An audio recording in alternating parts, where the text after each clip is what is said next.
बर्बाद करने में गोबर भक्त का ज्यादा हाथ रहेगा। बहन बैठी थी जो देश का नाम रोशन किया था, पहलवान बहन हमारी साक्षी मलिक जी, और हम उनका बहुत सम्मान करते, हमारे देश का नाम रोशन करके वो ये उनका नहीं हुए। 42 तक जंतर मंतर बैठे थे, कहाँ गए थे सारे हिंदू? हिंदू बेटी थी, समर्थन करना चाहिए था, क्या हिंदू की बहन थी वो समर्थन करना चाहिए था, कहाँ गए थे सारे हिंदू? हम क्यों नहीं आए समर्थन में? आप लोग सिर्फ अंधभक्ति करना छोड़ो, ज्ञान भक्ति छोड़ दोगे उस दिन समझ में आ जाएगा सच्चाई क्या है। मैं पूछना चाहता हूँ ये भी देखो यहाँ भी अंधभक्त नहीं होंगे, अगर अंधभक्त होगा जय श्री राम चिल्लाएंगे कि उनको क्या करना है, उनको जय श्री राम चिल्लाते नहीं है, वो श्री राम की चिल्लाते नहीं है, वो किसी की जेब मोबाइल निकाल लेते हैं, किसी का पर्स निकाल लेते हैं, बाद में कहते जय श्री राम, किसी मोबाइल निकल गया, किसी पर्स निकल, जय श्री राम बोले किसी मोबाइल गया, जय श्री राम बोले किसी पर्स चोरी हो गया। यही लोग कहने का काम है।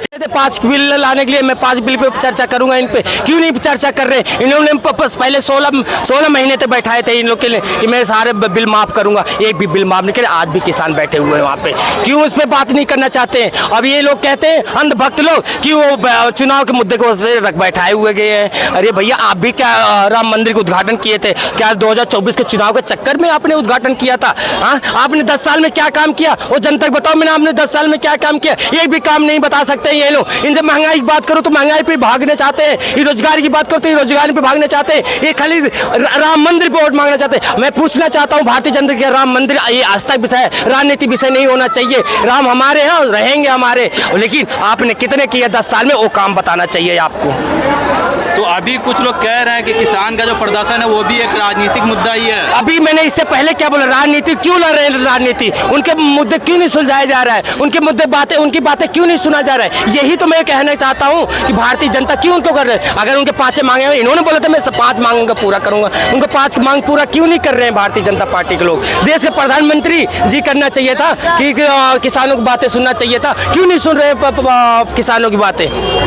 तो कह रहा है कि दिल्ली में इसलिए आने से लिए रोका जा रहा है, वो लोग आते तो तिरंगा को छेड़छाड़ करते, हुड़दंग करते हैं। क्यों ऐसा कैसे? कहाँ हुड़दंग हुआ किसानों के बारे में? लोग कह रहे क्या कहते हैं? कौन थे वो? बीजेपी के लोग थे। अच्छा। जो कहे थे वो बीजेपी के लोग थे, वो किसान नहीं थे। अच्छा। किसान नहीं थे, किसान थे, वो बीजेपी के कार्यकर्ता थे। उन्होंने खाली बदनाम किया गया किसानों को कि किसानों को बदनाम करने का इन्हीं लोग का काम था, वो किसान नहीं थे। यही लोग तिरंगा लहरा वहाँ पे तोड़े, यही सब करे और किसानों को बदनाम किया इन्होंने सब कुछ किया। खाली ये किसानों को बदनाम करना चाहते हैं। इनसे महंगाई की बात करें, ये महंगाई से भागना चाहते हैं, इनके बेरोजगारी से।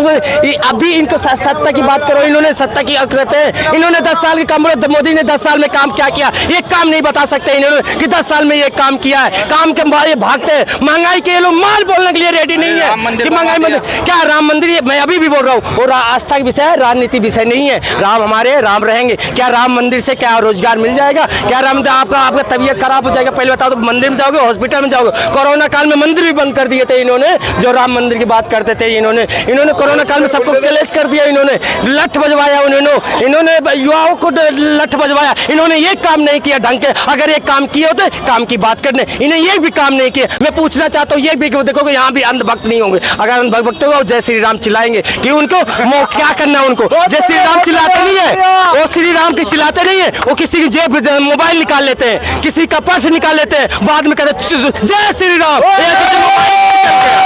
किसी मोबाइल निकल गया, किसी पर्स निकल, जय श्री राम बोले किसी मोबाइल गया, जय श्री राम बोले किसी पर्स चोरी हो गया। यही लोग कहने का काम है। ये मैं ये बोलना चाहता हूँ कि आप लोग अब 2 महीने 2 अत्याचार कर लो, आने वाले में तुम्हें हम शानित कर देंगे। वो तो गलती हमारी थी, मैंने 70 साल में आपको सीधा नहीं कर पाया, वो गलती हमारी थी। ये मैं एक चाय वाले को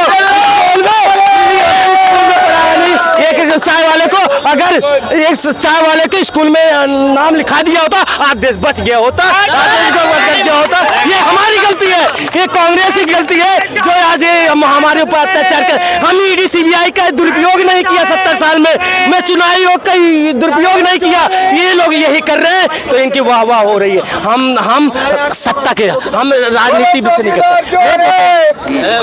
मैं इनसे पूछता हूँ, जितने भी एक भी अंधभक्त नहीं होंगे यहाँ पे, एक भी अंधभक्त नहीं होंगे, भाग जाएंगे अंधभक्त, ठीक है? अंधभक्त एक भी नहीं होंगे।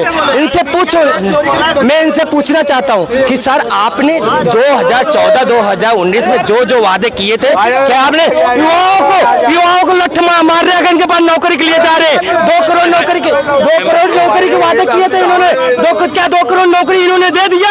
पूछ रहे बोल रहे काला धन लाने के लिए बात किया था इन्होंने, क्या काला धन आ गया विदेश से कि किसानों को आय दुगनी करने के लिए बोला था? क्या किसानों की आय दुगनी हो गई क्या इनकी? इनसे पूछो, ये इस मुद्दे पे बात ही नहीं करने।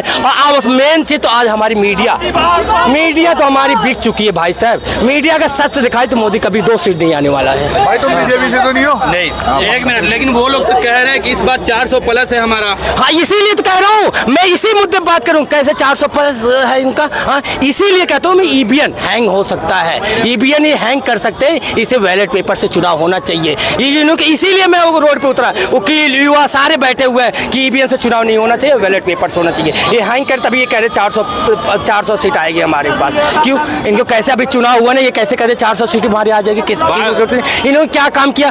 किसान रोड पे है, युवा रोड पे है, महिलाओं के साथ अत्याचार हो रहा है। इनको वोट कौन देगा भैया? पहले बता दो, कौन देगा वोट? कौन देगा? इनको चुनाव आयोग जिताएगा और युवा और जनता 140 करोड़ जनता इनको नहीं जिताएगा। मैं लिख के देता हूँ, इनको चुनाव आयोग जिताएगा। इसीलिए मैं रोड पे उतरूंगा। मैं कह रहा हूँ रोड पे उतरूंगा। अगर चुनाव आयोग ईवीएम का दुरुपयोग किया तो इन्होंने यही कर रहे हैं। ईडी, सीबीआई, चुनाव आयोग और सुप्रीम कोर्ट और मीडिया हमारी सब बिक चुके हैं। आपको लग रहा है बीजेपी की जीत की वजह ईवीएम ही है?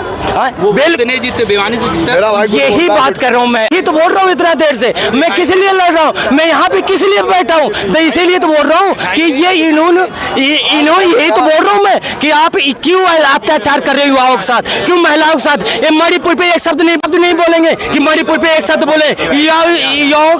युवा के साथ इन्होंने नौकरी बोले थे, 2 करोड़ नौकरी के लिए, उस पर एक शब्द नहीं बोलेंगे। मैं हमारी 42 दिन बहन बैठी थी जो देश का नाम रोशन किया था, पहलवान बहन हमारी साक्षी मलिक जी, और हम उनका बहुत सम्मान करते, हमारे देश का नाम रोशन करके वो ये उनका नहीं हुए। 42 तक जंतर मंतर बैठे थे। कहाँ गए थे सारे हिंदू बेटी थी, समर्थन करना चाहिए था। क्या हिंदू की बहन थी, वो समर्थन करना चाहिए था? कहाँ गए थे सारे हिंदू? हम क्यों नहीं आए समर्थन में? आप लोग सिर्फ अंधभक्ति करना छोड़ो, भक्ति छोड़ दोगे उस दिन समझ में आ जाएगा सच्चाई क्या है। आपको जो गोबर दिमाग भरा है वो तो गोबर हटाना पड़ेगा आप लोग के, उस दिन देश को समझ में आएगा कि हाँ मैंने क्या किया। आप लोग जब से देश को बर्बाद करने में गोबर भक्त का ज्यादा हाथ रहेगा। इनसे पूछूंगा जिस दिन अगर आ गए मोदी, गलत ऐसे तो आएंगे नहीं, ये तो आने बहुत शुक्रिया, आपको पसीना आ गया बहुत।